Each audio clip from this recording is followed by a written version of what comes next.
I bet you've wondered how to spot a liar, right? Well, get ready because we're about to dive into the fascinating world of lie detection through communication science. Forget everything you think you know about polygraphs and those so-called lie detector tests.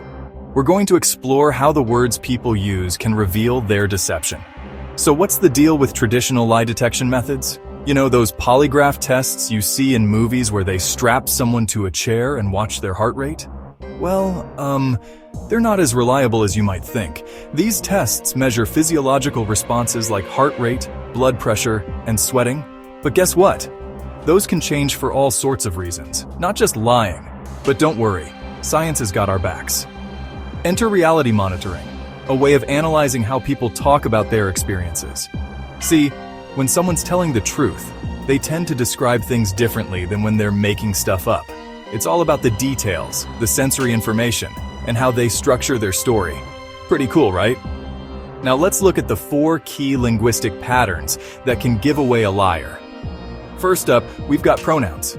Liars tend to distance themselves from their stories, using fewer self-references like I or me. Next, we've got emotion words. Surprisingly, liars often use more negative emotion words. They're trying to seem believable by acknowledging the bad stuff. Third on our list is cognitive complexity. Truth tellers usually give more complex, detailed accounts. Liars keep it simple to avoid tripping themselves up. And finally, we've got exclusionary words like but, except, or without. Liars use these less often because they're not actually recalling a real event.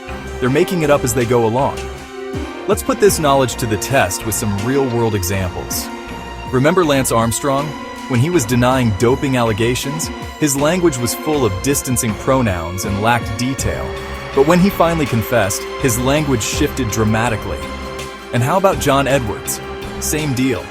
During his denial phase, he used vague language and few self-references.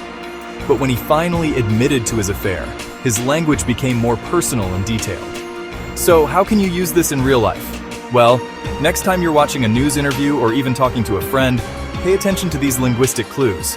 You might just uncover some hidden truths.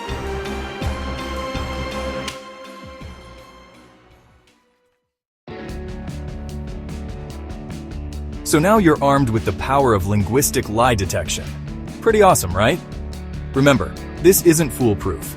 People's language can vary for lots of reasons, but it's a seriously cool tool to have in your communication toolkit. Oh, and by the way, this animated video is based on some seriously cool research. So go forth, listen carefully, and may the truth be with you.